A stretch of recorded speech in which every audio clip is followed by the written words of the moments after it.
For German gunners, the 88mm was the ultimate answer. If it could see a tank, it could kill it. But then, one day at the front, something impossible happened. Shell after shell screamed in and bounced off like pebbles on steel. The crew inside thought they were finished. The Germans thought they'd already won. Both sides were wrong. This is the story of the secret jumbo armor.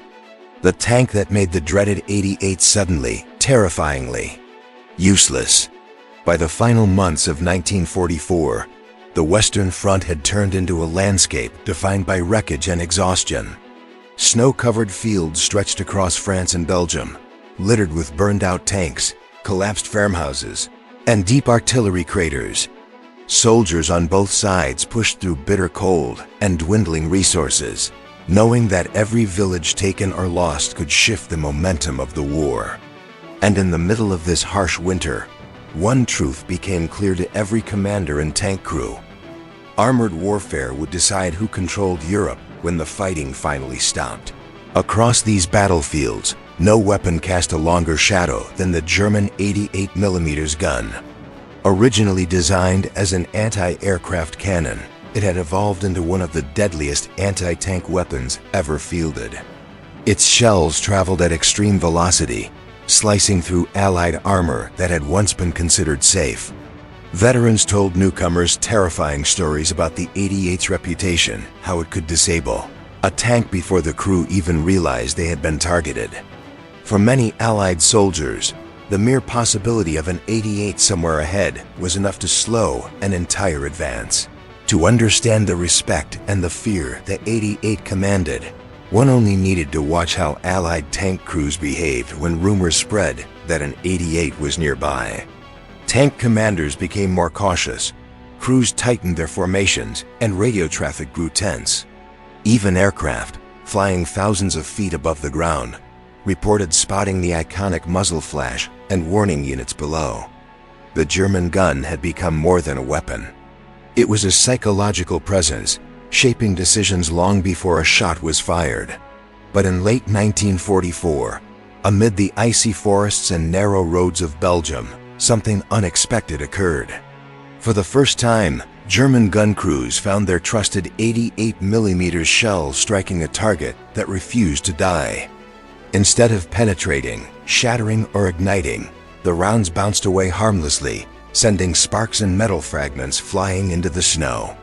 The gun crews were stunned, unsure if they were witnessing a misfire, a stroke of bad luck, or the arrival of a completely new enemy machine.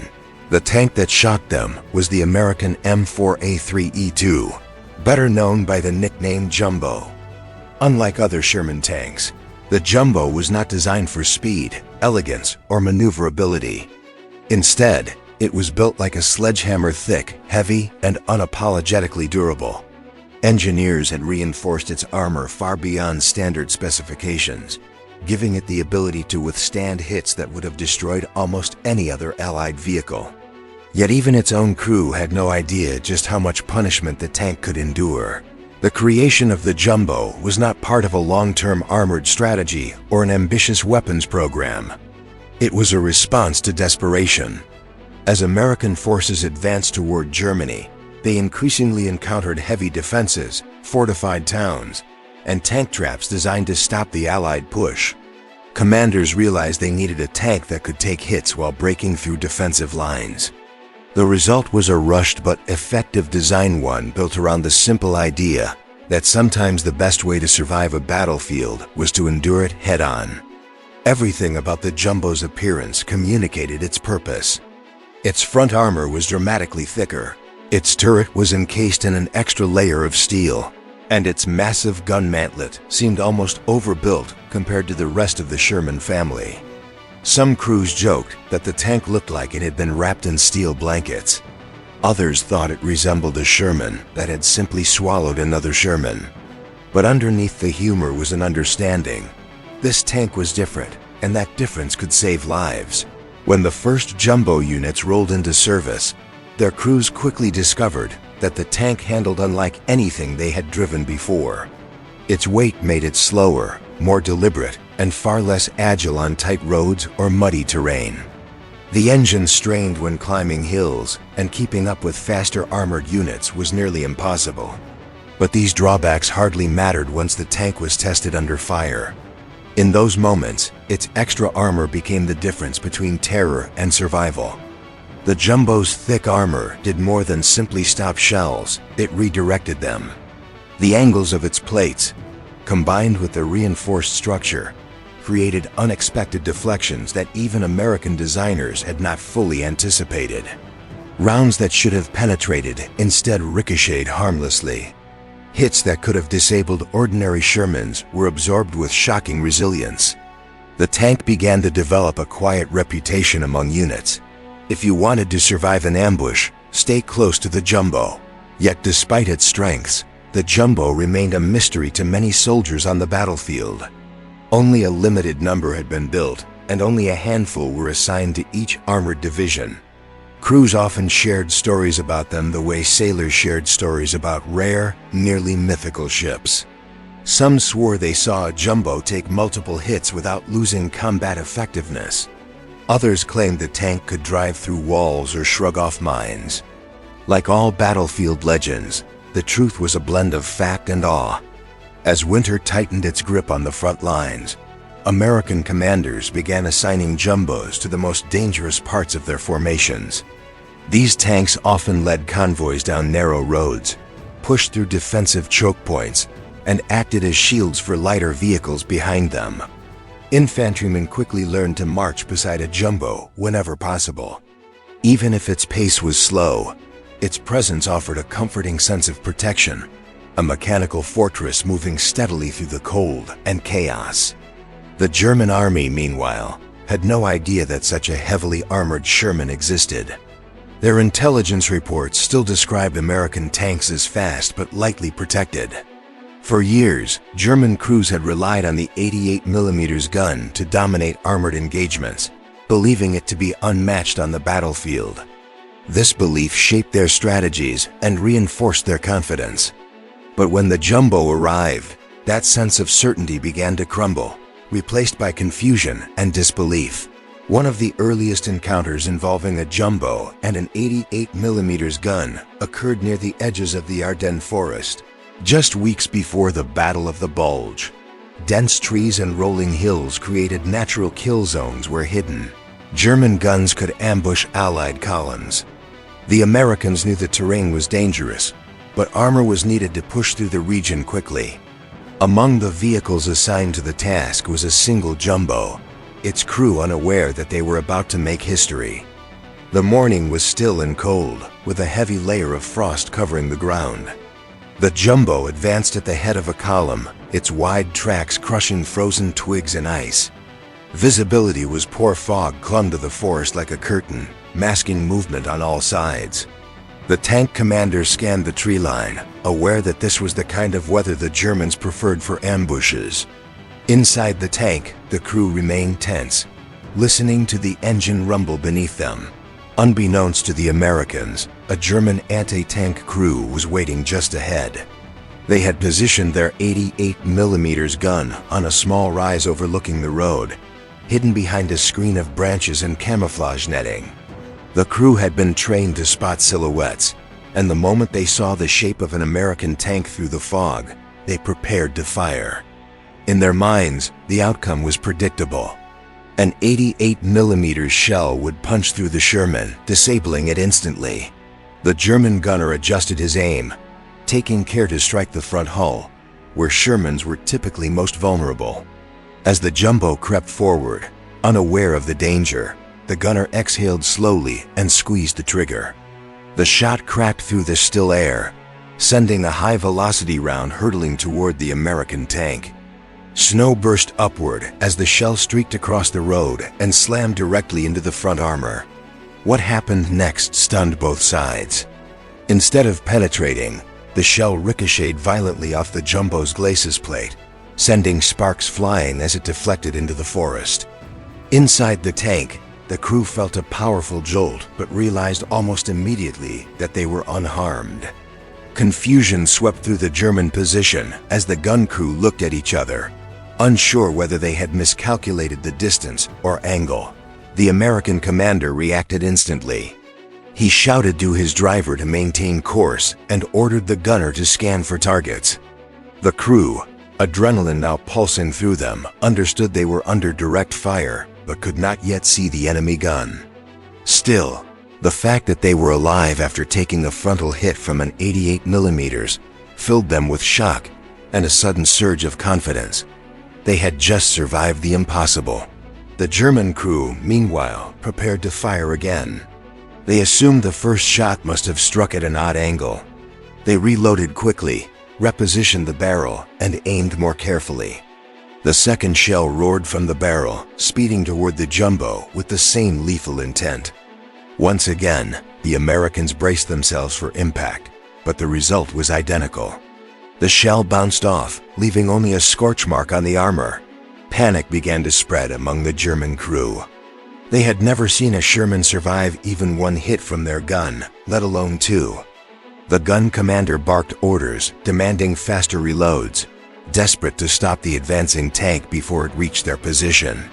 But each shot they fired, regardless of angle, failed to achieve the expected result. The Jumbo advanced like an unstoppable steel giant, deflecting round after round. Inside the tank, the American crew realized they had found the direction of the incoming fire. The gunner spotted the flash from the German position and shouted coordinates. The turret rotated slowly, its heavy structure groaning under the weight of extra armor. The American gunner lined up his sights, steadying his breathing as he prepared to return fire. The tank commander gave the order, and the Jumbo unleashed its first retaliatory shot. The shell exploded near the German position, scattering dirt and snow. Though not a direct hit, it forced the German crew to take cover. They scrambled to adjust their gun, but the Jumbo moving steadily forward was now too close for comfort. The Germans knew that if they couldn't destroy the tank before it closed the distance, their entire position would be overrun. Every second mattered, and yet nothing they fired seemed capable of stopping the American vehicle. The Jumbo's driver pushed the tank forward, navigating the narrow, icy road with determination. The crew felt a strange combination of fear and exhilaration. They understood that if any other Sherman had led the column that morning, it would have been destroyed in seconds. Instead, their reinforced armor was buying time not just for themselves, but for the entire unit behind them. Finally, the German 88 crew managed to fire again, this time aiming for the turret, hoping the thinner armor might offer a weakness. The round struck with a loud metallic clang. Once again, the shell failed to penetrate. The German gunner stared in disbelief, unable to comprehend why the shells behaved as though they were hitting solid stone rather than steel. The tank continued forward, implacable and unstoppable. At last, the Jumbo's gunner lined up a clean shot. He fired, and the shell landed close enough to the German position to knock the 88 crew off their footing. Realizing their position was compromised, the Germans retreated into the forest, abandoning the gun to save themselves.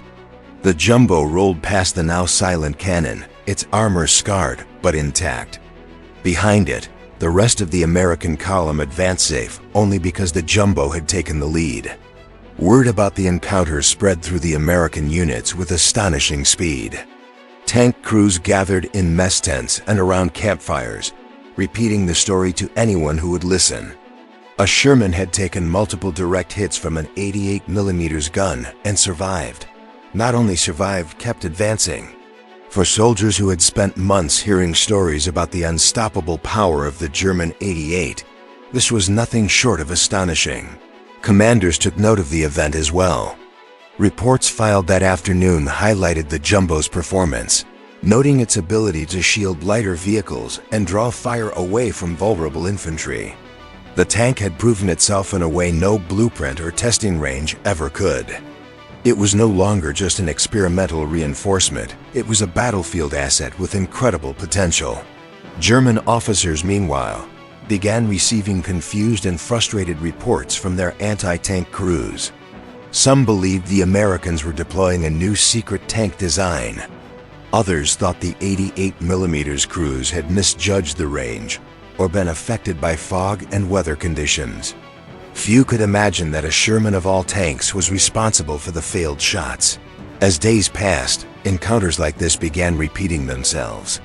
Whenever a jumbo led an advance, soldiers behind it felt safer, and German forces found themselves increasingly frustrated.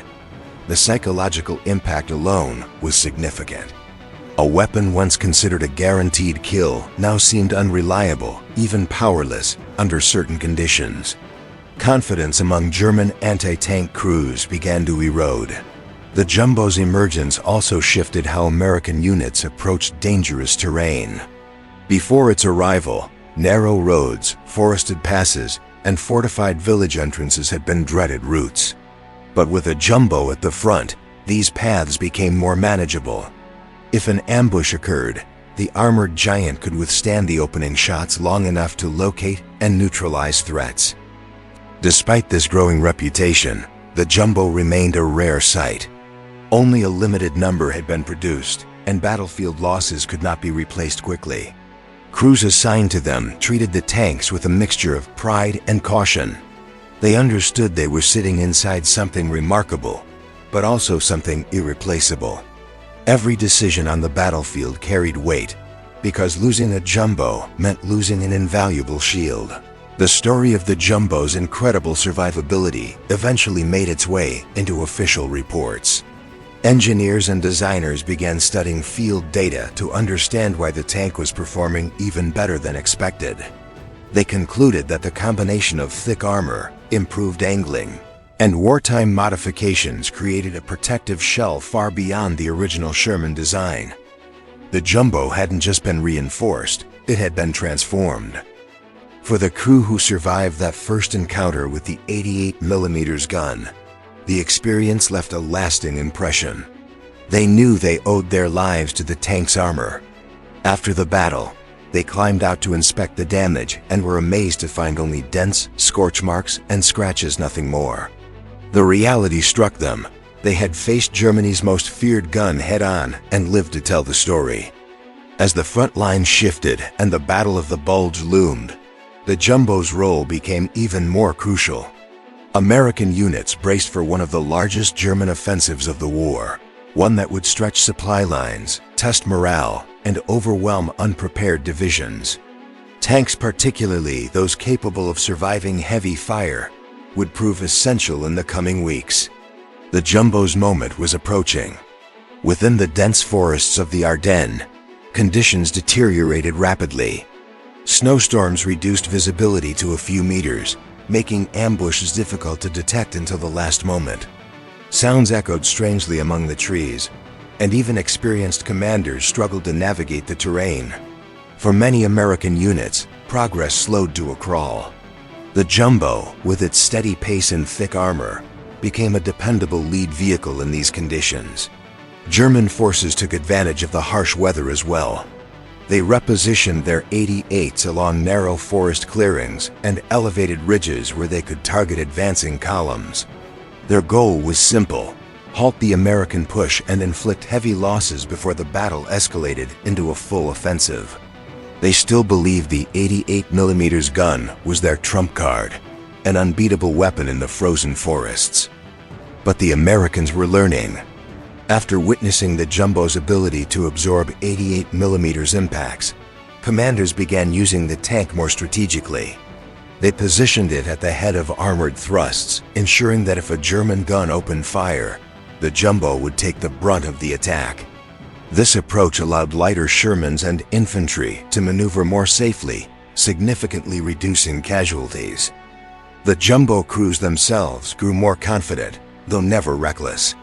They knew their tank could survive encounters that would have destroyed other vehicles, but they also understood that repeated hits, lucky angles, or close-range fire could still be deadly. The tank was not invincible, it was resilient. And resilience was a powerful advantage in a war defined by uncertainty. Every time a jumbo returned from battle, soldiers gathered around it, touching the dents and scorch marks like they were badges of honor. Each impact told a story: a near miss, a deflected shell, a moment when the crew's fate had hung in the balance. Over time, These tanks became symbols of survival, morale boosters that reminded weary troops that strength and ingenuity could overcome even the deadliest threats. As the Ardennes campaign intensified, more documented cases emerged of jumbos surviving encounters with the German 88. Reports described shells bouncing, skidding, or even shattering upon impact. These accounts spread rapidly through Allied ranks, creating a mix of admiration and disbelief. Soldiers who had once feared the 88 now saw a glimmer of hope, proof that the weapon was not unbeatable after all. German intelligence units began to panic. Their analysts struggled to reconcile battlefield reports with existing data. If the Americans had developed a Sherman variant that could withstand the 88, it could shift the balance of armored warfare. Rumors circulated that the Allies were mass-producing a new super tank. Officers demanded explanations, pushing their crews to aim more carefully, fire more rapidly, and adapt their tactics. Yet even as confusion spread, German crews maintained respect for the 88's power. They believed that under the right conditions, shorter ranges, better angles, or flank shots, the gun could still dominate. But these conditions became harder to achieve as American units refined their use of the Jumbo. The tank's thick armor, paired with effective infantry and artillery support, made it increasingly difficult for German crews to land decisive strikes. American morale surged. At a time when exhaustion was widespread and battles grew more desperate, the Jumbo served as a source of encouragement. Soldiers believed that if a tank could survive the 88, then perhaps they too could survive the harsh winter and relentless fighting ahead. The psychological effect was profound, lifting spirits across multiple divisions. Despite this growing optimism, commanders recognized that the Jumbo was not a miracle solution. Supply shortages, harsh terrain, and coordinated German attacks continued to pose significant challenges. The tank's slow speed sometimes delayed movement, and fuel demands increased as vehicles navigated difficult conditions. Still, the overall impact was undeniable. The Jumbo gave American units a level of protection they had never experienced before. In the weeks leading to the Battle of the Bulge, the presence of Jumbos along the front lines became more frequent. Crews trained intensively, learning how to maximize the tank's strengths while covering its weaknesses. They practiced navigating forests, engaging enemies from hull-down positions, and coordinating with scouting units to identify ambush before they occurred. The German High Command remained skeptical of the reports describing the Jumbo's durability. Some dismissed the stories as exaggerations. Others believed that the Americans were simply lucky, or that German crews had misjudged distances in poor weather. But as more encounters were documented, it became clear that the 88 was no longer guaranteed to dominate every engagement. The Americans prepared for the coming storm. Intelligence reports indicated that German forces were gathering strength for a major offensive. Tanks, artillery, and infantry units dug into defensive positions, anticipating an attack that could come at any moment. Amid the tension and uncertainty, the Jumbo stood as a bulwark, a tank that could anchor defensive lines and withstand heavy fire. Behind the scenes, engineers and strategists discussed the Jumbo's potential future. Could the tank be upgraded further? Would it make sense to produce more units? Supply constraints and the need for rapid deployment made these questions difficult to answer. Nevertheless, the Jumbo's battlefield performance had sparked a new appreciation for thick armor and survivability. For the crews who operated these tanks, life inside a Jumbo was equal parts grueling and reassuring. The interior was cramped, especially with the added armor, and the cold seeped in through metal surfaces. Yet the knowledge that their tank could protect them from one of the most feared weapons in the war made every discomfort worthwhile. They understood that many soldiers on the battlefield did not have such a luxury. As the days shortened and the nights grew colder, American units braced themselves. Snowstorms swept across the region, and visibility dropped to nearly zero. Fires were kept low to avoid detection. Radios crackled with incomplete messages. The calm before the storm was palpable. Everyone sensed that something enormous was about to unfold. The tension finally broke in mid-December when German forces launched the Battle of the Bulge, one of the largest offensives of the war. Tanks rolled out of the forests, infantry advanced through the snow, and artillery thundered across the front. American positions were overwhelmed, and units scrambled to regroup. In this chaotic landscape, the Jumbo's resilience would prove more valuable than ever. During the offensive, Jumbos often took the lead in defending critical crossroads and villages. Their thick armor allowed them to absorb hits while holding positions long enough for reinforcements to arrive. In several recorded instances, Jumbos held out even when isolated, buying time for retreating units or preventing breakthroughs by German armor. One particular account described a Jumbo that held its position at a crossroads despite being hit repeatedly by an 88mm gun.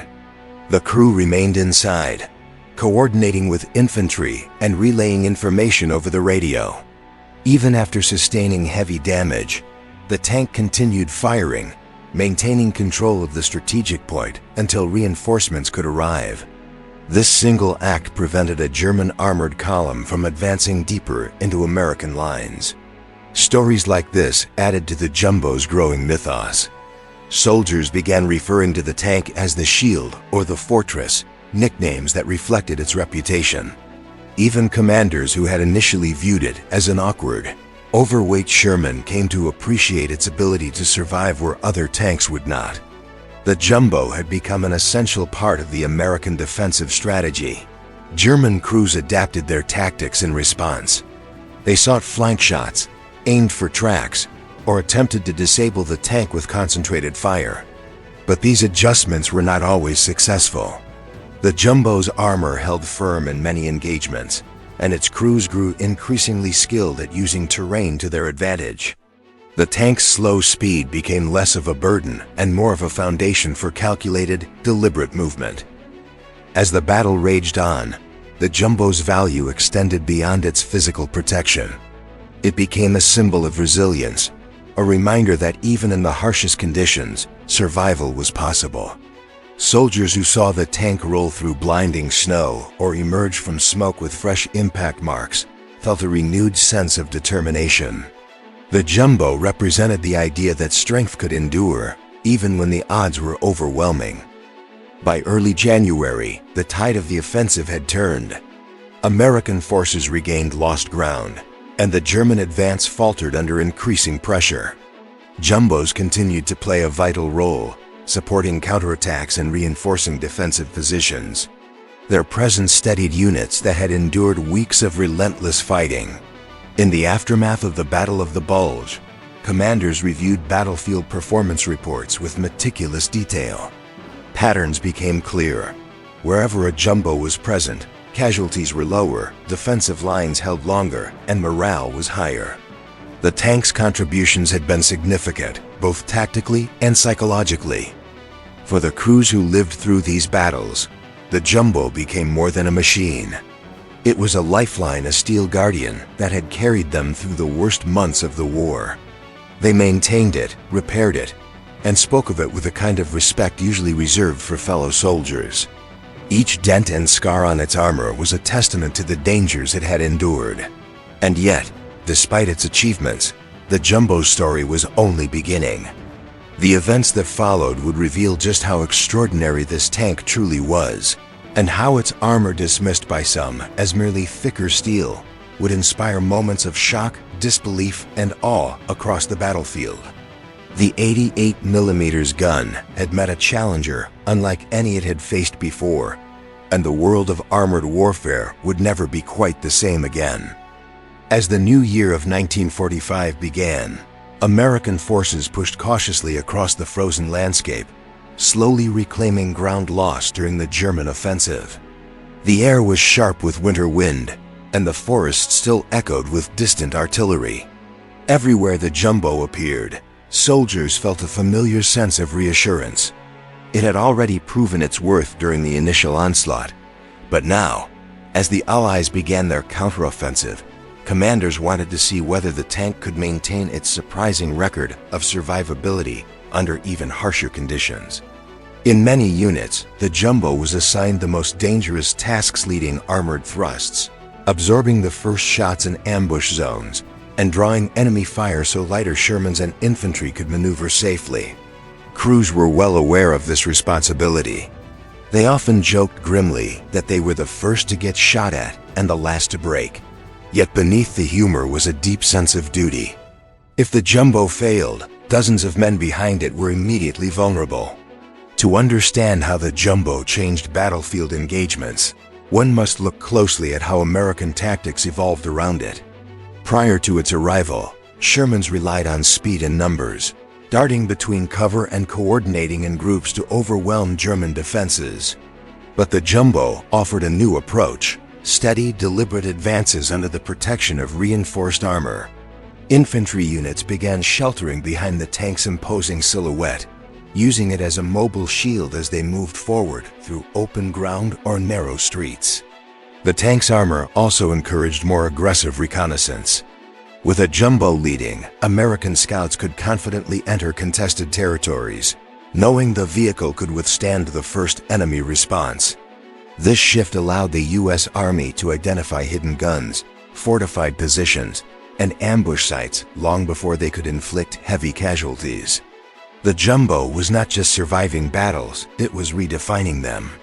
In January 1945, during the push toward the Sauer River, one particular Jumbo, nicknamed Hercules by its crew, became central to a series of encounters that demonstrated the tank's extraordinary resilience. The region was treacherous, filled with dense woods, steep slopes, and concealed enemy positions. The Germans had fortified the area heavily, using 88mm guns, PaK-40 anti-tank weapons, and minefields to slow the American advance. But the Jumbo, moving at the front of the formation, absorbed the opening volleys time and time again. On one bitterly cold morning, Hercules approached a narrow clearing, suspected of hiding an anti-tank battery. The terrain funneled all vehicles into a tight corridor, a perfect kill zone for German gunners. The crew knew they were being watched. The commander scanned the tree line while the gunner adjusted his sights, both men bracing for what seemed inevitable. Moments later, the German position erupted with the flash and thunder of an 88mm cannon. The shell streaked across the clearing and hit the Jumbo squarely on the upper glacis plate. The impact shook the entire vehicle, rattling the crew inside, but once again the armor held firm. The shot deflected upward, sending sparks into the air before disappearing into the treetops. Even before the smoke cleared, the Germans fired a second round, this time striking the lower hull. The round bounced away, carving a path through the snow, but failing to slow the tank. Inside Hercules, the crew steadied themselves, shouting checks to confirm everyone was unharmed. The driver, his ears ringing from the blast, pushed the tank forward. The commander radioed the rest of the unit. "We're good. Stay close. They're ahead at 1 o'clock." It was a moment of disciplined chaos, but the crew had become accustomed to it. They knew their tank could take hits that would have destroyed a standard Sherman. Meanwhile, the German gun crews scrambled to make sense of the unfolding situation. They had executed their ambush perfectly clear line of sight, close range, and suitable elevation. Yet the American tank continued to advance as though nothing had happened. The gunner inspected his sights, convinced something must have malfunctioned. But when he fired again and saw the shell skid harmlessly off the turret, he realized they were facing a new and formidable adversary. The 88 crew worked frantically, firing round after round. The clearing became a storm of noise and smoke, each explosion echoing through the valley. Yet each hit produced the same result: sparks, dents, and ricochets, but no penetration. The Jumbo forced its way toward the German position, enduring hit after hit with unwavering determination. It was as if the tank had been carved from the forest's stone itself, unyielding, immovable. The psychological effect on the German gun crew was immediate. They were veterans, many of them accustomed to destroying tanks at far greater distances. But as their most trusted weapon repeatedly failed, panic began to creep into their movements. The gun commander barked orders more urgently. The loader fumbled shells. The gunner struggled to maintain his composure. Backed into a corner, they tried switching ammunition types, hoping a different round might penetrate, but the result never changed. For American soldiers advancing behind the Jumbo, the scene was surreal. They watched the tank endure what sounded like a metallic avalanche of impacts. Shell fragments flew in every direction, punching holes in the frozen earth and tree trunks nearby. Yet the Jumbo kept moving, unstoppable. Infantrymen followed in its wake, using its massive frame as living cover as they advanced into the clearing. Finally, the Jumbo's main gun fired.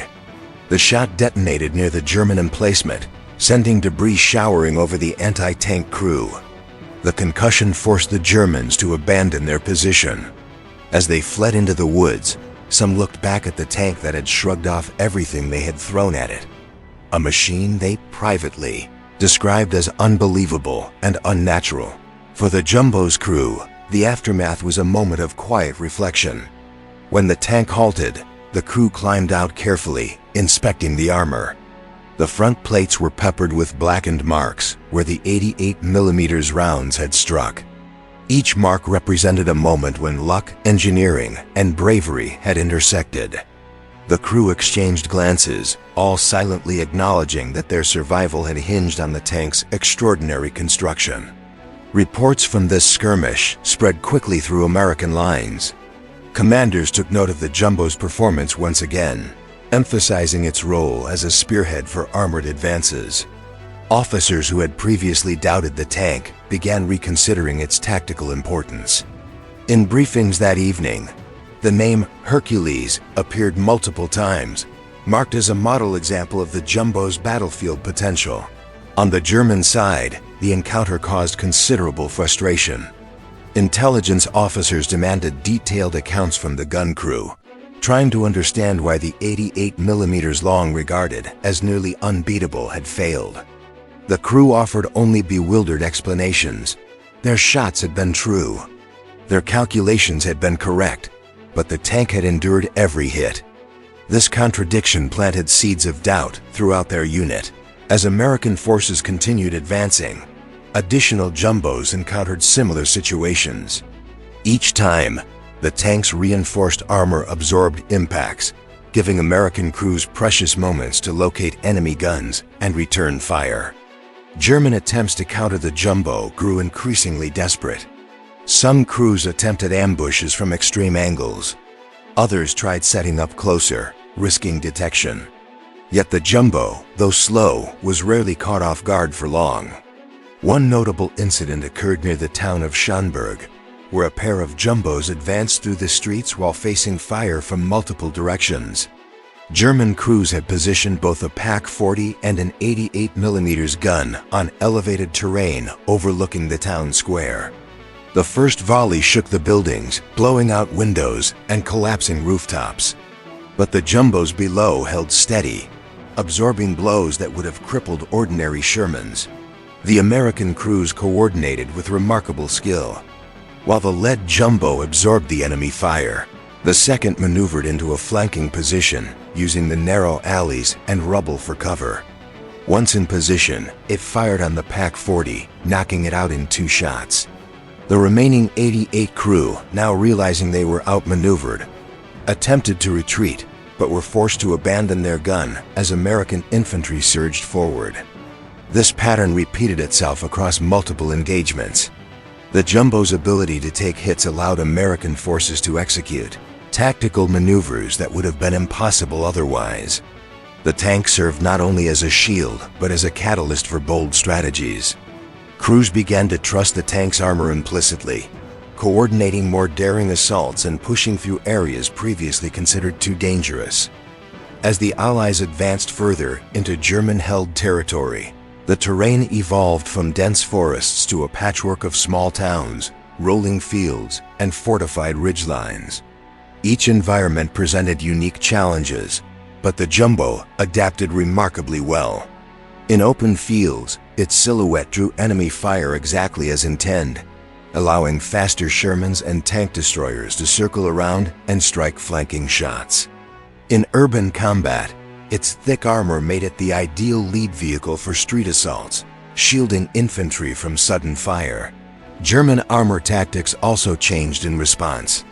Instead of relying solely on long-range 88mm fire, units experimented with closer engagements, hoping to exploit any weaknesses in the Jumbo's side or rear armor. Panthers and Panzer IVs attempted coordinated strikes using hit-and-run methods designed to confuse American crews. Yet the Jumbos held firm, often surviving initial hits long enough for supporting units to eliminate the threat.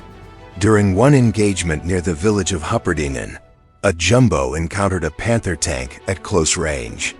The German crew fired first, aiming for the Jumbo's turret ring. The shell struck with tremendous force but failed to breach the armor. The Jumbo responded with a rapid shot that disabled the Panther's tracks, immobilizing it. American infantry swarmed the area, forcing the German crew to abandon their vehicle. This encounter became yet another testament to the Jumbo's ability to survive situations that would have been lethal for a conventional Sherman. The psychological shift among American troops was profound. What had once been a fearful whisper, the mere mention of an 88mm gun, now became a challenge that the Jumbo could face head-on.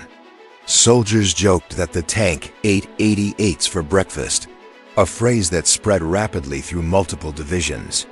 While exaggerated, the sentiment reflected growing confidence among Allied units.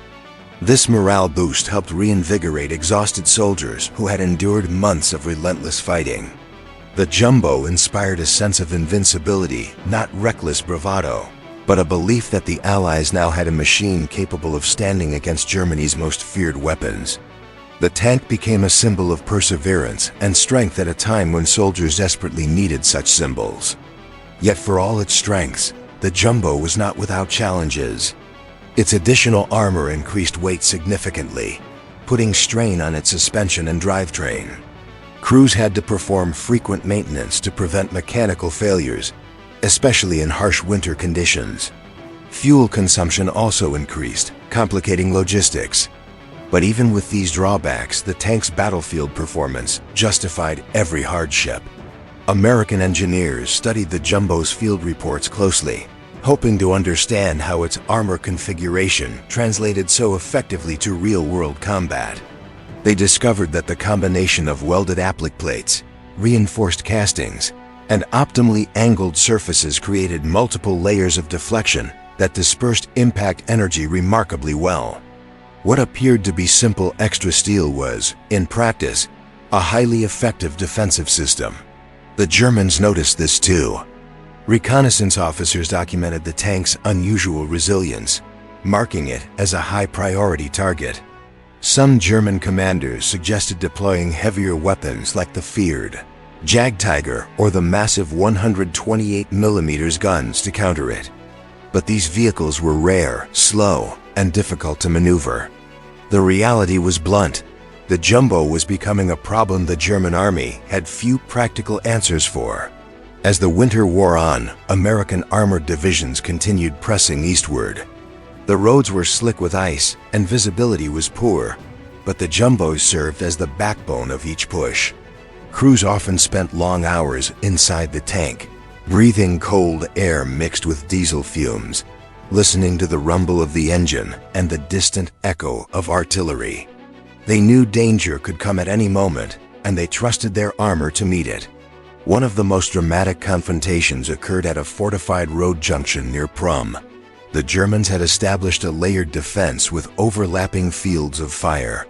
An 88mm gun guarded the main road, while additional anti-tank weapons covered the flanks. As the Americans advanced, the Jumbo in the lead received a barrage of impacts. The armor screamed under the pressure, vibrating violently with each hit. But true to its reputation, it held. Using the Jumbo as a shield, American infantry crossed the junction, engaging enemy positions with rifle and machine gun fire. The tank continued pushing forward, drawing fire even as its own gun methodically targeted enemy emplacements. After several critical hits, the German defensive line began to unravel. Unable to stop the tank, some units fell back, abandoning their positions under the relentless pressure. Encounters like this highlighted the Jumbo's importance not only as an armored vehicle, but as a psychological weapon. The sight of a tank that refused to die demoralized German soldiers, who had grown accustomed to their guns dominating the battlefield. Conversely, American troops gained momentum, charging forward with renewed energy each time the Jumbo endured another hit. But even as the tank's legend grew, its limitations remained evident. The slow speed that made it reliable under fire also made it vulnerable to mines, obstacles, and flanking maneuvers. German engineers placed heavier charges along likely routes, hoping to immobilize the tank even if they couldn't penetrate it. Crews responded by coordinating more closely with infantry, ensuring safe passage and minimizing risks. Despite these dangers, the Jumbo crews performed admirably. Their teamwork, sharpened by months of fighting, allowed them to maneuver the bulky tank through narrow streets and rugged terrain with surprising precision. Communication was constant commands shouted over the roar of the engine, radio messages exchanged with supporting units, and quick decisions made under the stress of battle. By late February, the Allies pushed deeper into Germany, encountering town after town fortified by desperate defenders. Jumbos often spearheaded these assaults, breaking through barricades and absorbing the first waves of enemy fire. Behind them, American infantry and lighter tanks followed, using the Jumbo's durability as a protective umbrella. These coordinated assaults accelerated the pace of the Allied advance. German crews grew increasingly wary of engaging Jumbos directly. Many reported feeling overwhelmed when their most powerful weapons failed to produce expected results. Some units resorted to fighting withdrawals, avoiding confrontations with the Jumbo whenever possible. This hesitation undermined defensive strategies and contributed to the broader collapse of German positions in the region. In addition to the battlefield impact, the Jumbo influenced American tactical doctrine. Commanders began integrating heavily armored vehicles into more flexible and adaptive strategies, mixing speed with durability. This evolution set the stage for post-war tank development, ultimately shaping how future armor would be designed and deployed. For the Jumbo crews, the war became a series of grueling engagements, punctuated by moments of relief and astonishment. Each time the tank returned from battle, scarred but intact, the crew felt a renewed sense of gratitude. They cleaned the tracks, checked the suspension, tightened bolts, and performed maintenance with a sense of reverence. They knew their survival hinged not only on luck, but on the extraordinary engineering that had gone into the tank's creation. The tank also developed a reputation beyond American lines. Civilians in liberated towns marveled at its thick armor and battle-scarred exterior. Some children touched the steel plates as though the tank were an immovable monument. The Jumbo became both a symbol of American resilience and a reflection of the hardship endured by civilians caught in the crossfire. Yet despite its resilience, the Jumbo was not immortal. A few were knocked out during the final months of the war, usually by massive weapons or overwhelming odds. But even in these rare cases, the tanks often absorbed so many hits before being disabled that their crews had time to evacuate safely. In a war where survival often hinged on seconds, this resilience was invaluable. By March 1945, the American advance accelerated dramatically. Bridges were captured intact, enemy lines crumbled, and German units struggled to reorganize amid dwindling supplies. In this final push across the Rhine, the Jumbo played a vital role. Its armor became even more critical as the Germans concentrated their remaining heavy weapons around strategic choke points. One of the most widely recounted stories from this period involved a Jumbo that approached a fortified bridge guarded by multiple anti-tank guns. The Germans opened fire the moment the tank came into view, unleashing a barrage that echoed across the river. But the Jumbo pushed forward, deflecting round after round. When it reached effective range, it returned fire with decisive accuracy, clearing the path for engineers to secure the bridge. For American troops watching the scene unfold, the event felt like the culmination of everything the Jumbo represented: strength, endurance, and determination embodied in steel. The tank had earned its place not only as a battlefield asset, but as a symbol of American resolve. Meanwhile, German forces struggled with the realization that their most trusted anti-tank weapon was no longer guaranteed to dominate the battlefield. The 88mm gun, once feared and respected across all fronts, now faced an enemy it could not reliably defeat. The balance of power had shifted, and the psychological impact was profound. Crews hesitated, second-guessed, and sometimes abandoned positions rather than face the jumbo head-on. The Americans capitalized on this hesitation. Coordinated assaults became more aggressive, spearheaded by jumbos that absorbed the initial fury of enemy fire. Supporting units moved quickly, exploiting openings created by the tank's presence. In this way, the jumbo acted not only as a protective barrier, but as a force multiplier, enabling tactics that overwhelmed German defenses. As the Allies advanced toward the heart of Germany, the jumbo's reputation grew with every mile gained. Stories circulated through the ranks, some exaggerated, others astonishingly accurate, about tanks that had survived impossible encounters. Soldiers spoke of jumbos that had taken a dozen direct hits, jumbos that had rolled through minefields, and jumbos that had shielded entire units under heavy fire. Yet beneath the myths was a simple truth. The jumbo succeeded because its crews believed in it. They treated their tank as a partner, respecting its strengths and compensating for its weaknesses. The combination of engineering and human determination forged a legacy that few tanks of the era could match. By early April, the war in Europe neared its end. German resistance weakened, and Allied forces swept through the remaining pockets of opposition. The jumbos continued to play their role until the final days, absorbing fire, supporting infantry, and anchoring armored assaults. The tank had proven itself repeatedly, earning a reputation far greater than its designers ever imagined. With Germany's surrender imminent, American commanders began assessing the lessons learned from the campaign. Among the many insights gained, one theme stood out clearly: armor mattered. The success of the jumbo demonstrated the value of survivability in tank design, influencing post-war development and laying the foundation for future armored doctrines. And yet, despite everything it had achieved, the jumbo remained a humble machine. Its crews did not think of themselves as invincible heroes. They were simply soldiers doing their best in a brutal and unforgiving war. But as they watched their battle-scarred tanks roll to a stop on the final days of the conflict, they understood that they had been part of something extraordinary. A moment in history when a simple idea, executed under pressure, changed the course of armored warfare. As April 1945 approached, the German army found itself clinging to fragments of territory, forced into hurried defenses that relied heavily on the few weapons still capable of slowing the advancing Allies.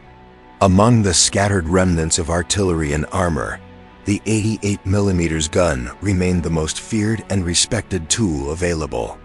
Even in a collapsing front, German commanders placed enormous faith in this weapon, convinced that as long as an 88 guarded a road, no enemy tank could break through. That belief was about to be tested in one of the most dramatic confrontations of the war. Near the outskirts of a small German town called Niederbruck, American units advancing toward the Rhine encountered fierce resistance. The Germans had transformed the town into a defensive strongpoint, complete with barricades, overlapping fields of fire, and a concealed 88mm gun, placed on a ridge overlooking a long exposed approach road. The terrain funneled the Americans into a kill zone, the type of position where the 88 had historically decimated Allied armor. But this time, leading the column was a jumbo Sherman. The jumbo, nicknamed Iron Will by its crew, rumbled forward with deliberate, steady movement. Its armor was covered in scars from previous battles, each mark a reminder of close calls survived. The commander, Sergeant William Carr, studied the ridge through binoculars, knowing that somewhere ahead, an 88 was waiting patiently. Inside the tank, the crew was quiet, not fearful, but focused. They had faced 88s before, But they knew that every encounter carried risks. A lucky shot, a close-range hit, or a flank strike could still be deadly. The Germans watched Iron Will approach from their concealed position on the ridge. The gun commander, a veteran named Feldwebel Ernst Kohl, recognized the tank's silhouette instantly. A Sherman, but thicker, heavier, with a reinforced turret that caught the sunlight like a slab of polished stone. He had heard rumors of such tanks, reports of shells bouncing off them, but he dismissed much of it as exaggeration. Now, with the enemy tank in his sights, he expected to confirm that the 88 still reigned supreme. The first shot came without warning. A sharp, thunderous blast echoed across the valley as the 88mm shell tore through the air. It slammed directly into the Jumbo's front plate, erupting in sparks and smoke. Inside Iron Will, the crew braced instinctively, gripping the nearest handles. The tank shook violently, but incredibly, the armor held no breach, no fire, no fatal penetration. The crew exchanged quick nods, their training kicking in. They were still alive. Sergeant Carr shouted orders, scanning the ridge for the muzzle flash. The driver kept the tank moving forward in short, controlled bursts while the gunner began sweeping the ridge with his sights. But before they could locate the enemy position, the second German round struck, this time hitting near the turret ring with a deafening metallic shriek. Again, the shell ricocheted harmlessly, leaving a burn mark but no structural failure. The tank continued forward like a stubborn giant refusing to kneel. Up on the ridge, Feldwebel Kohl felt a cold shock wash over him. He had struck the American tank twice, clean hits, well aimed, taken from an ideal position. Yet the target refused to slow. He ordered his crew to load armor-piercing ammunition, shouting for faster reloads. The men worked with frantic energy, their hands trembling not from fear but from disbelief. If this tank could not be destroyed, their entire defensive line was in jeopardy. The third round fired, streaking down toward the Jumbo with lethal velocity. It hit the upper glacis and ricocheted upward, disappearing into the sky as though the tank had spat it out. Snow and dirt erupted around the tank, but still kept advancing. Behind Iron Will, American infantry watched in awe. They had grown accustomed to the Jumbo's resilience, but witnessing it shrug off 3 88mm hits in quick succession felt surreal, almost miraculous. Inside the tank, tension grew. The loader slammed another round into the breach while the gunner strained to spot the enemy. The tank commander finally caught the faint flicker of muzzle flash on the ridge. "There!" he shouted. 1 o'clock range 900. The turret groaned as it rotated. Every movement felt painfully slow compared to the rapid jolts of incoming fire. Before the gunner could fire, a fourth 88mm round hit the Jumbo, this time striking the thick mantlet of the turret. The impact rattled the entire tank and briefly deafened the crew. The force was so intense that the gunner thought for a moment that the turret had jammed. But as the dust cleared, he realized the armor had held once again. The Jumbo's reinforced mantle had absorbed the blow like a shield forged for a titan. Feldwebel Kohl stared in disbelief. 4 shots. 4 hits, 0 kills. It was unprecedented. His nerves hardened into desperation. He ordered the loader to bring up high-velocity armor-piercing rounds, precious ammunition, reserved only for the toughest targets. If these didn't work, nothing would. Meanwhile, his crew whispered among themselves, shaken by the tank's indomitable advance. The 5th round fired with a thunderous crack. A streak of fire crossed the sky, slamming into the Jumbo's front plate at an angle sharp enough to produce a spectacular shower of sparks. The round glanced off, skidding across the road and coming to rest in the snow. The sound rang across the valley like a violent hammer strike. Still, the tank endured, groaning under the strain but refusing to stop. For the Americans, the moment was electrifying. Infantry behind the Jumbo shouted encouragement, their voices rising above the chaos. They watched as Iron Will marched forward like a silent promise proof, that the feared German 88 was no longer a guaranteed death sentence. Morale surged through the ranks. Soldiers who had once ducked in terror at the sound of an 88 now pressed forward eagerly, trusting the tank's armor to lead the way. But the German crew was determined to try again. As the sixth round loaded, Cole leaned over the gunner, adjusting the sight himself. He aimed for the tiny weaknesses he knew all tanks possessed: track joints, vision ports, turret gaps. The gun fired, and the shell crashed into the side of the Jumbo's turret. The tank rocked violently, but the shell failed to penetrate. A deep dent formed, but the armor remained intact. The Jumbo continued forward, unstoppable. At this moment, Iron Will finally returned fire. The American gunner, now with a clear visual fix on the ridge, fired a high-explosive round that burst near the German gun emplacement. Dirt, smoke, and splintered wood erupted from the hillside. The German crew staggered but maintained their position, driven by duty and pride. But the damage had begun. Their defensive line was unraveling. As the Jumbo advanced, the distance closed rapidly. The psychological advantage shifted entirely. The German crew, once calm and confident, now found themselves overwhelmed by the realization that their most powerful weapon was failing.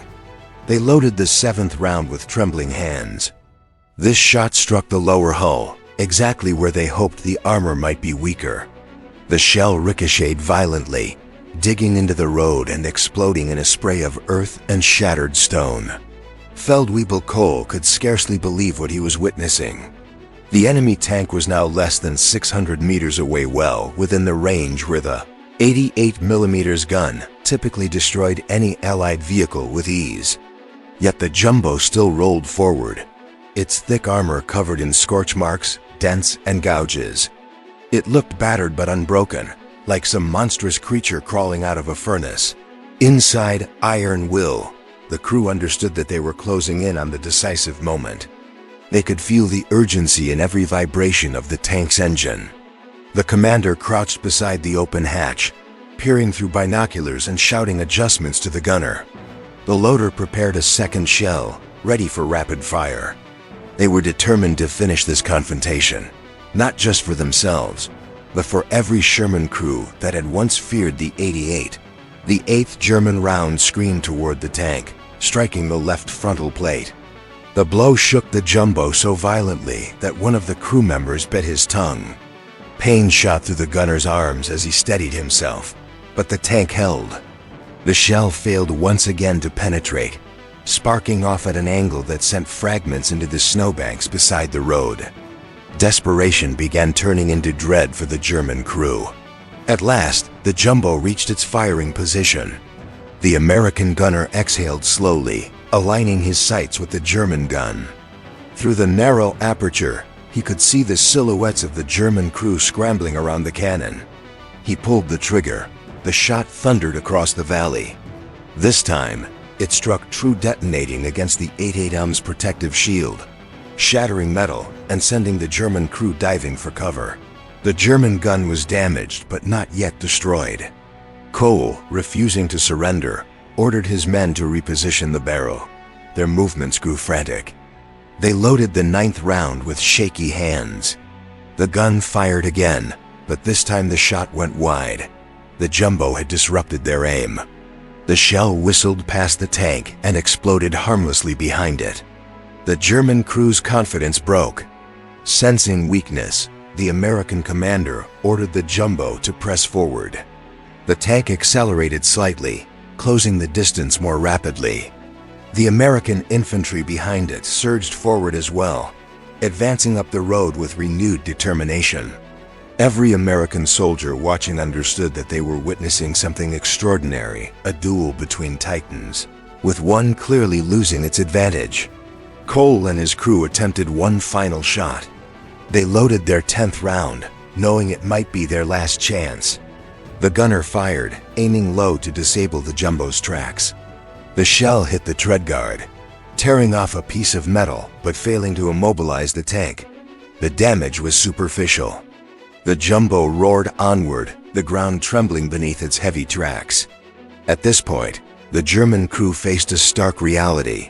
Their position was doomed. They could not destroy the Jumbo, and they knew that within moments, American infantry would overrun the ridge. Cole barked the order to retreat. The crew abandoned their gun and scrambled into the forest, leaving the once invincible 88 behind. Their faces reflected helpless frustration, as though they had just witnessed the fall of a legend. The American infantry reached the ridge seconds later. They secured the abandoned 88 and radioed the all clear. Iron Will climbed the slope, engine straining, its armor scarred like a warrior fresh from battle. When it reached the top, soldiers stepped aside, staring at the tank with a mixture of admiration and disbelief. Some ran their hands across the dents, tracing the paths of glancing shells. Others simply stared, realizing they had just watched history reshape itself. For the crew of Iron Will, the moment was overwhelming. They shut down the engine and climbed out into the cold air. The tank's surface felt blistered and hot beneath the frost. They counted the impact marks 10 clean hits from an 88mm gun, any one of which should have destroyed a normal Sherman. But here they were, alive and standing atop a tank that had defied every expectation. The crew gathered around the front hull, running their gloved hands across the armor. The dents were deep, the steel visibly deformed, but the integrity remained. No cracks, no breaches, no catastrophic damage.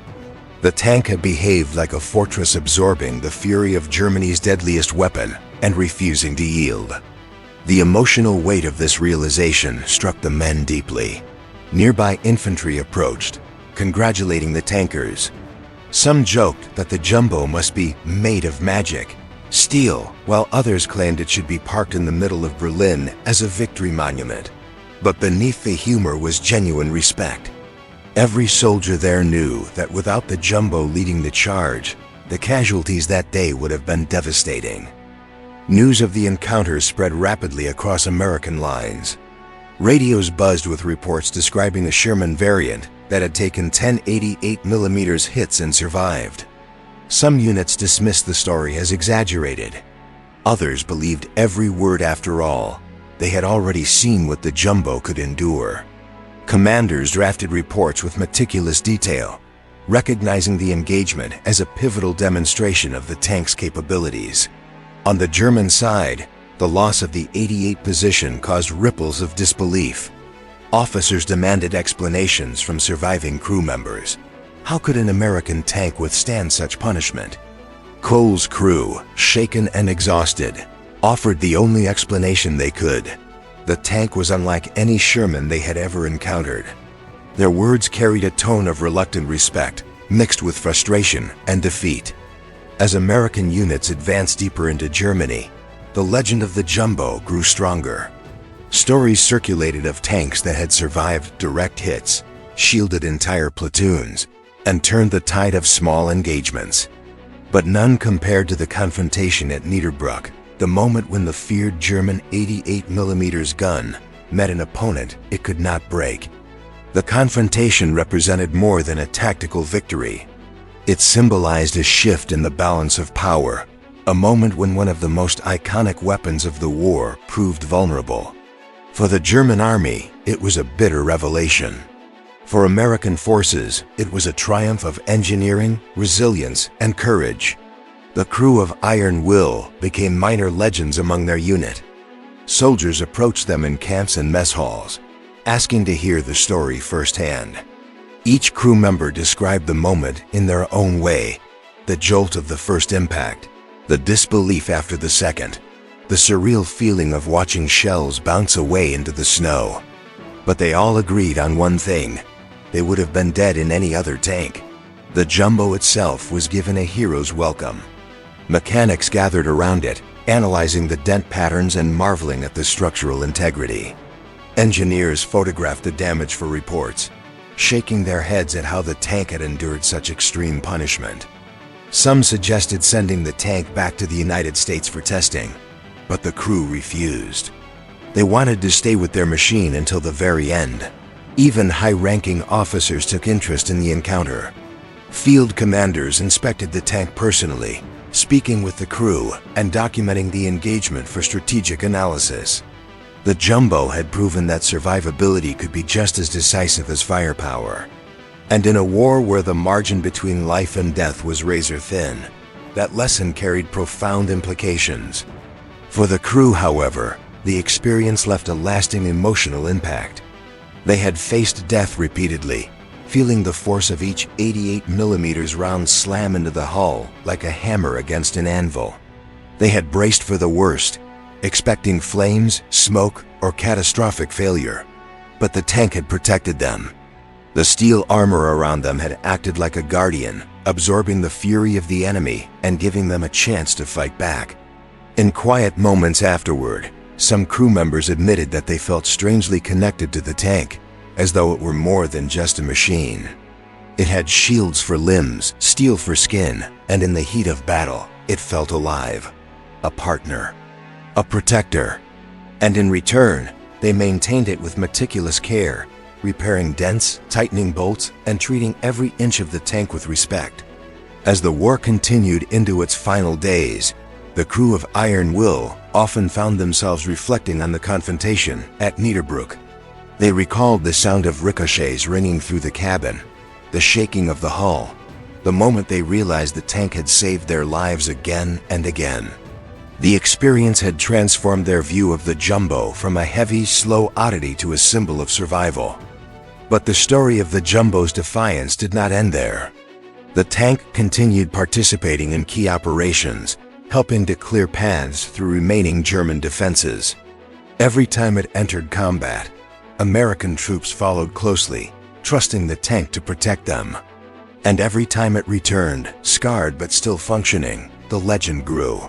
Meanwhile, in the German army, morale continued to crumble. Reports of invulnerable Sherman variants circulated like whispered rumors. Some crews dismissed the tailies as propaganda meant to intimidate them. But those who had encountered Jumbos firsthand carried a different perspective, one shaped by the sound of shells bouncing harmlessly off reinforced steel. The psychological effect was undeniable. Many German gunners hesitated when facing a Jumbo, knowing their shots might be ineffective. This hesitation, just a few seconds, could determine the outcome of entire engagements. A delayed shot, a moment of doubt, or a rushed reload could give American forces the opening they needed to break through. American units capitalized on this hesitation. They coordinated tank infantry assaults with precision, using Jumbos as the spearhead. The tank's thick armor allowed it to absorb the initial fire, drawing attention away from supporting units. Once the German gun positions revealed themselves, American forces responded quickly and decisively, overwhelming the defenders before they could recover. The battle at Niederbrook became a turning point, not just tactically but symbolically. Soldiers across the front lines pointed to it as evidence that the unstoppable 88mm gun was losing its dominance. For years, the weapon had represented German engineering at its peak. Now it faced a tank built not for speed or elegance, but for survival, and it had lost. In military briefings, the engagement was studied carefully. Commanders used the event to reinforce the importance of armor quality, crew discipline, and coordinated assault strategies. They highlighted the Jumbo's ability to withstand direct hits while maintaining offensive pressure. The lesson was clear. Survivability could dictate the outcome of battles as effectively as firepower. But for the Allies, the moment also carried emotional weight. Soldiers who had survived the darkest months of the war found inspiration in the Jumbo's resilience. The tank became a symbol of endurance, a reminder that even against overwhelming odds, strength could prevail.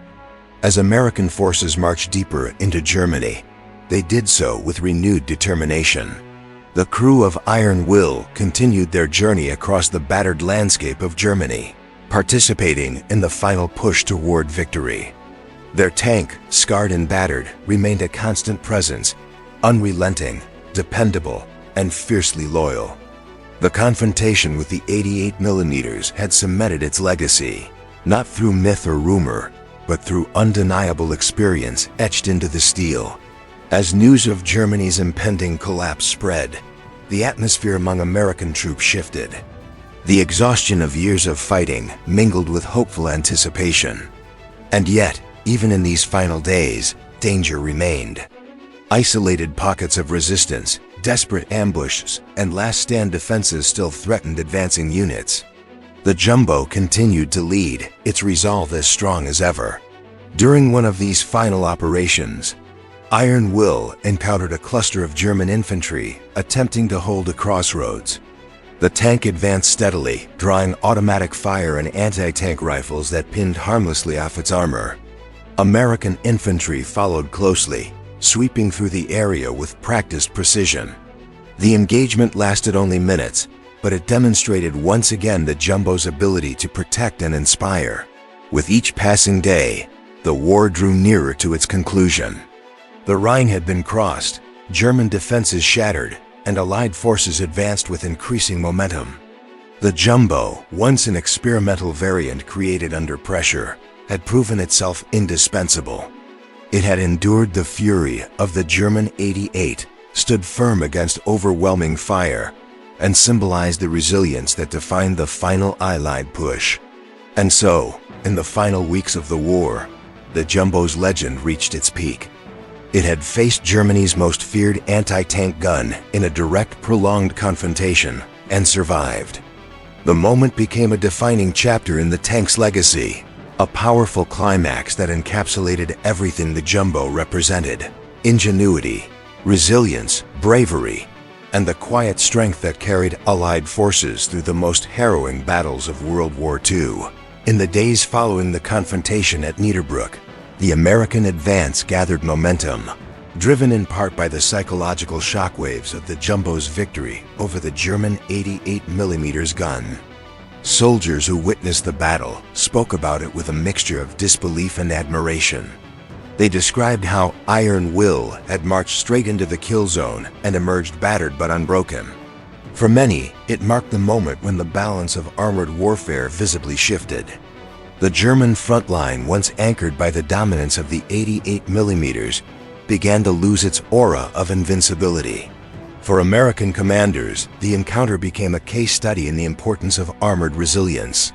Reports circulated at battalion and division headquarters detailing how the Jumbo had absorbed multiple direct hits without catastrophic damage.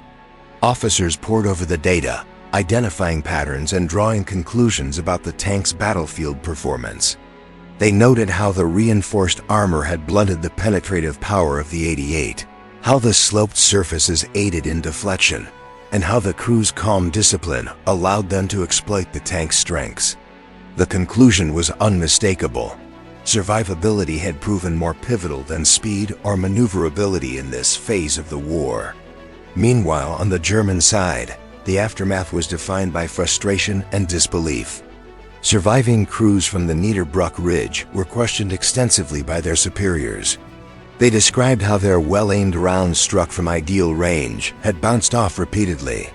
The gun commander, Feldwebel Kohl, insisted that there was nothing wrong with the gun or ammunition. Their shots had been clean, their calculations precise. The problem, he argued, was the tank itself. It was something new, something built to withstand the very weapon Germany had relied upon for years. German intelligence officers struggled to make sense of these reports.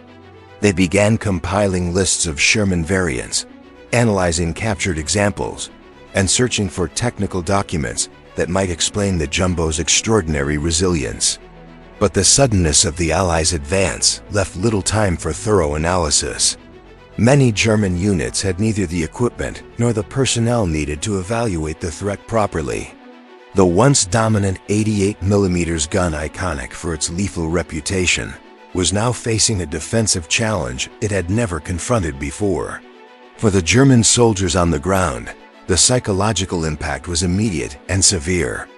Many gun crews had grown accustomed to the certainty that if an American tank appeared within range, one well-placed shot would destroy it. This confidence allowed them to operate under immense pressure, relying on their weapons' proven lethality. But after news spread of an 88 repeatedly failing to destroy a single Sherman, hesitation began to creep into their actions. Crews took longer to fire, questioned their angles, and second-guessed their range calculations. Seconds lost in hesitation translated into fatal windows for American forces to close distance or suppress the German positions. American infantry, on the other hand, felt the opposite effect.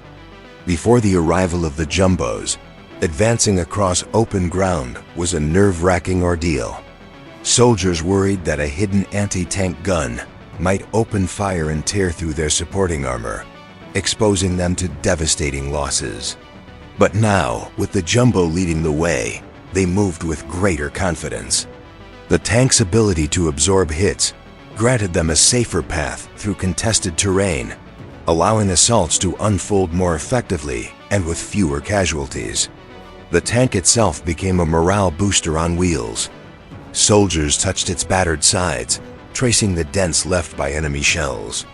They joked that the steel must have been blessed or forged from something supernatural. These half-humorous, half-awed reactions reflected a deeper truth. The Jumbo had become a symbol of protection. It didn't just survive enemy fire, it absorbed the fear that accompanied it. Within armored units, crews of standard Shermans looked at the Jumbo with a mixture of admiration and envy. Many had lost friends and comrades to 88mm guns. The knowledge that another variant of their tank could survive such encounters and even win them brought both comfort and longing. Crews petitioned command to assign more Jumbos to their battalions, but production had been limited. Only a small number had been built, and they could not easily be replaced if destroyed. In headquarters far from the front line, American strategists debated the future of armored warfare. The success of the Jumbo reinforced the idea that tank survivability needed greater emphasis in post-war doctrine. Engineers examined the tank's performance closely, noting how combined thickness and angling created a powerful defensive synergy. These observations would later influence the development of post-war tanks like the M26 Pershing and later generations of Patton tanks. The Jumbo's legacy was already shaping the future. As more encounters were documented, the Allies recognized that the Jumbo had effectively neutralized one of the most dangerous elements of the German arsenal. The 88mm gun, once the terror of Allied tankers, now had a highly visible counter. This shift didn't just affect individual battles, it affected planning at the operational level. American commanders began assigning Jumbos to lead breakthrough operations, confident that their armor would give them the necessary edge against entrenched defenses. In the weeks that followed, the Allies encountered numerous pockets of resistance as they pushed deeper into Germany. Many towns, even small villages, were transformed into makeshift fortresses by German troops attempting to slow the inevitable advance. Anti-tank guns were placed in windows, basements, and behind rubble. Panther and Panzer IV tanks conducted hit-and-run strikes from narrow streets. Mines were scattered across key approaches. In this landscape of urban warfare, the Jumbo once again proved its worth. When tasked with clearing streets, its thick frontal armor allowed it to move into contested intersections where enemy fire was heaviest. German gunners who had once relied on frontal shots to eliminate Shermans found themselves staring down a tank that refused to yield. The Jumbo became the spearhead of urban assaults, drawing fire that would have otherwise torn through infantry or lighter vehicles. Its presence often determined whether an assault could move forward or stall under heavy fire. In one engagement near the city of Remagen, a Jumbo led the charge along a bombed-out boulevard lined with destroyed vehicles and barricades. German defenders had set up an 88mm gun inside a collapsed storefront, camouflaged with debris. When the tank rolled into the line of fire, the German gunner seized the opportunity and fired. The round slammed into the Jumbo's mantlet, but once again, it bounced off with a flash of sparks. American infantry rushed forward in the seconds that followed, overwhelming the gun position before it could fire again. The Jumbo had turned a potential ambush into a decisive breakthrough. As the Allies crossed the Rhine and penetrated deeper into industrial Germany, they encountered more signs of the enemy's desperation. Bridges were rigged with explosives, factories were fortified, and Waffen-SS units dug themselves into reinforced positions. Yet even in this environment, the Jumbo's presence provided a crucial advantage. It allowed the Americans to maintain pressure, advance through ambush zones, and hold key terrain against counterattacks. But the tank's success also carried a heavy emotional burden. For many Jumbo crews, the knowledge that they were expected to lead the most dangerous operations created a mixture of pride and anxiety. They understood that their tank's armor gave them a better chance of surviving enemy fire, but they also knew that being first on the line meant facing the brunt of every ambush. The responsibility weighed heavily on their shoulders. Many crew members admitted later that the pressure inside a Jumbo was unlike anything they had experienced before. Despite this pressure, camaraderie among the crews grew stronger. Inside the tank's cramped interior, men shared long hours of silence, tense moments during firefights, and rare moments of laughter during quiet nights. They came to rely not only on their armor but on each other. Every successful battle reinforced their bond. Every dent in the armor became a reminder of their shared survival. On the German side, commanders increasingly viewed tank engagements involving Jumbos with frustration bordering on defeatism. Many began adjusting their defensive plans specifically to avoid direct confrontations with them. Instead of relying on 88mm guns to halt armored assaults, they prioritized infantry-held Panzerfausts in close-quarters ambushes or used terrain to funnel tanks into kill zones. But such tactics were difficult to execute consistently as American units grew more coordinated and aggressive. Meanwhile, rumors about the Jumbo spread among German troops. Some believed the Americans had developed a new experimental tank with impenetrable armor. Others thought the Jumbo was a captured German design re-engineered by the Allies. These exaggerated tales, though inaccurate, reflected the level of confusion and intimidation the tank had induced. For American forces, the tank became a symbol of reliability during a period filled with uncertainty. When orders came to capture a bridge, hold a crossroads, or break through fortified lines, soldiers hoped a Jumbo would be assigned to their unit. Its presence raised morale in a way no speech or memo could match. Troops felt safer knowing the tank that survived the 88 at Niederbruck was fighting alongside them. As April progressed, American forces approached major German cities. Urban combat intensified, and defenders relied heavily on remaining anti-tank weapons. Crews inside Jumbos reported feeling the constant vibration of enemy fire against their hulls' Panzerfaust impacts, small caliber hits, and occasional artillery fragments. But the tank remained functional through most engagements, its armor performing exactly as intended. By mid-April 1945, the collapse of the German defensive network accelerated dramatically. Cities fell faster than German units could reorganize. American forces encountered scattered resistance, often from inexperienced or poorly equipped soldiers. Yet even in these waning moments, the Jumbo continued to lead operations with the same determination it had shown throughout the winter. The tank's role had shifted from spearheading desperate breakthroughs to providing stability in the final push toward victory. Many Jumbo crews described the final weeks of the war as emotionally strange. After months of intense fighting, the sudden weakening of German resistance created moments of eerie quiet. Roads once filled with deadly ambushes now stretched empty for miles. Artillery that had once roared daily now fell silent for long periods, yet the crews remained alert. The war was not officially over, and danger still lurked in the form of isolated units, snipers, and hidden explosives. During one such advance near the outskirts of Bavaria, Iron Will encountered a final defensive line consisting of a few anti-tank crews and infantry holding a crossroads. The German soldiers fired as the tank approached, but their rounds glanced harmlessly off the Jumbo's hull. When the infantry attempted to flank the tank with Panzerfausts, American riflemen intercepted them, ending the skirmish quickly. For the Jumbo's crew, the encounter felt almost symbolic. Another volley survived, another position secured, another reminder that their war was nearing its end. As American forces pressed forward, the Jumbo's impact became increasingly recognized by high command.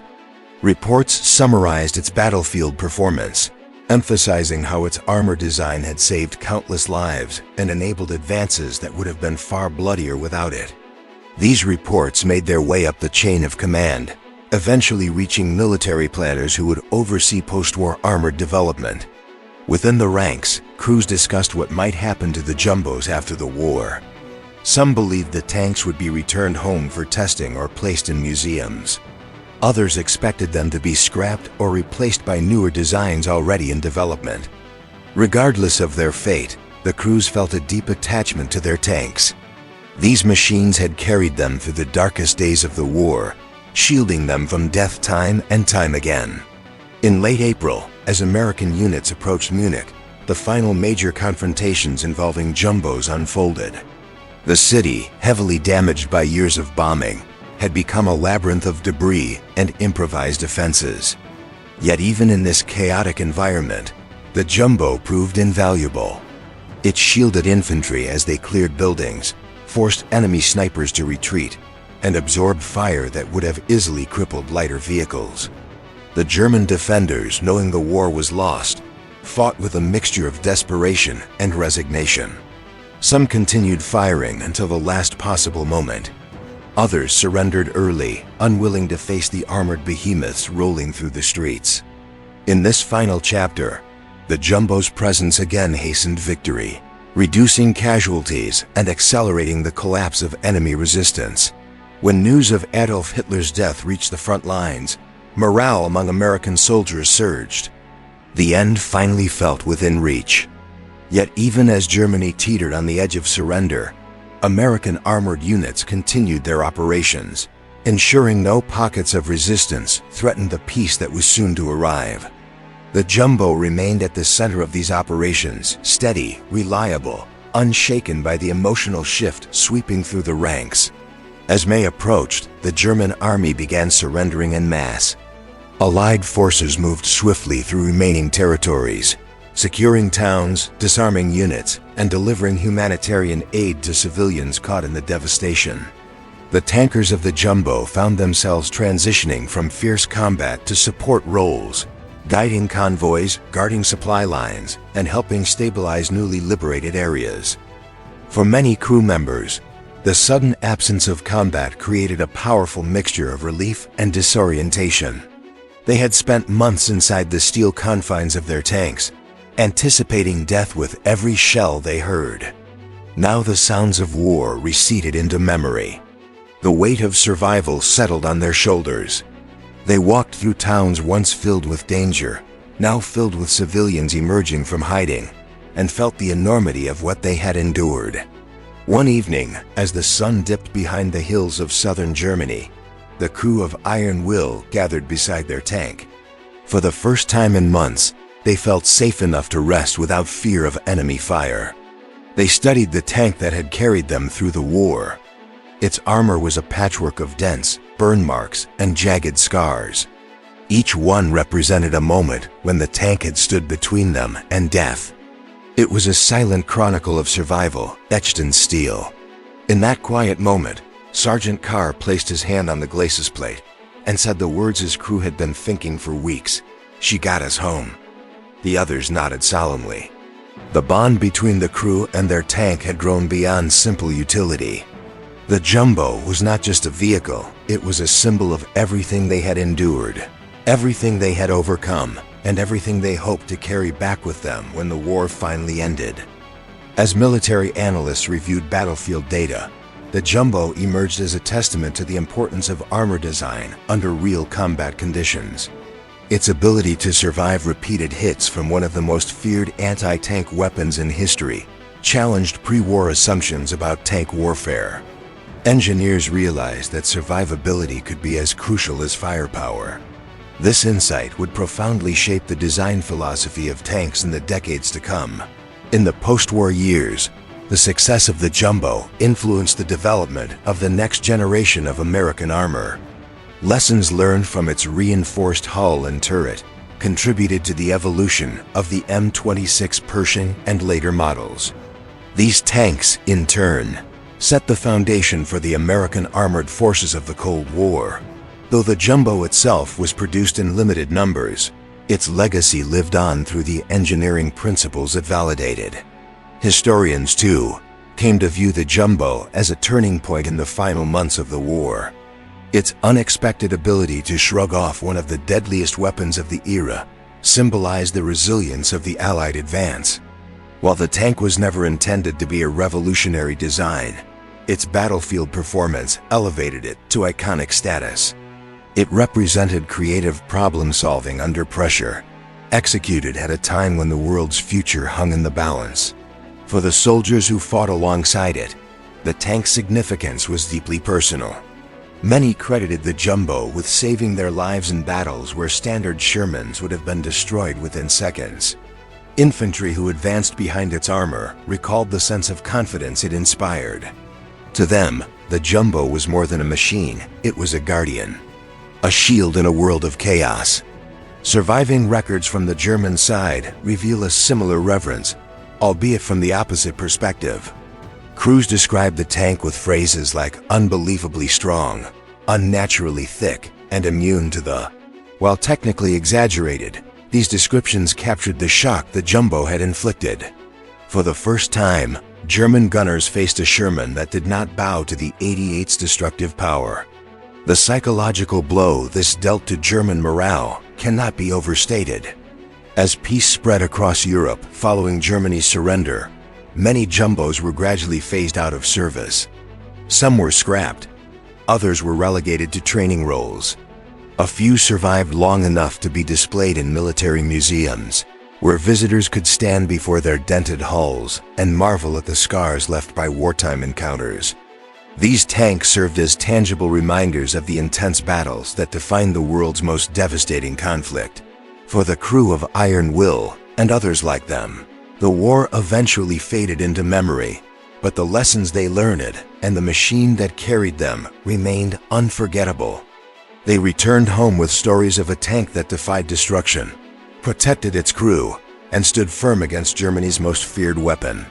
In gatherings and reunions years later, they spoke about the Jumbo with pride, respect, and lingering astonishment. It had given them something precious, the chance to survive and return home. And so, as the world rebuilt itself from the ruins of war, the legacy of the Jumbo Sherman endured. It was not the sleekest, the fastest, or the most numerous tank of its era.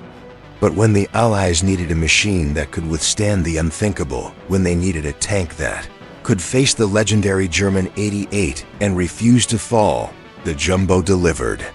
Its story became a testament to resilience, ingenuity, and the extraordinary courage of the men who fought inside its steel walls. In the end, the story of the Jumbo Sherman is not merely a tale of steel and engineering, it is a testament to human resilience under fire. Through bitter winters, hidden ambushes, and relentless 88mm barrages, the tank proved that survival was not only possible, but achievable through determination, ingenuity, and unwavering teamwork. Its armor may have been forged in factories, but its legacy was forged in the courage of the crews who trusted it with their lives. Across the battlefields of Europe, the Jumbo shifted the balance of fear.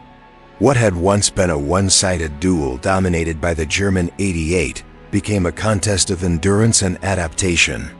The tank's unexpected strength challenged long-held assumptions about American armor and reminded the world that even in the final months of the war, innovation could rewrite the rules of combat. The Jumbo did not simply survive the battlefield, it reshaped it. For the men who fought inside these reinforced Shermans, the tank became more than just a vehicle. It was a shield in moments when hope seemed fragile, a steady companion in the chaos of war, and ultimately, the reason they returned home alive. The dents and scars that covered its hull were more than marks of battle, they were signatures of fate, each one representing a second chance at life. Today, the Jumbo's legacy endures not because of its numbers, but because of its impact. It stands as proof that sometimes the simplest solutions, thicker armor, stronger resolve, can make the greatest difference. In museums and photographs, its story continues to remind future generations that bravery and innovation can overcome even the most feared weapons of their time. And as history looks back on the final year of World War II, the Jumbo's defiance against the German 88mm gun remains one of the war's most remarkable moments. A moment when expectations shattered, when a battlefield myth collapsed, and when a seemingly ordinary tank became extraordinary. If you enjoyed this story of courage, engineering, and battlefield resilience, make sure to give this video a like. It truly helps the channel grow.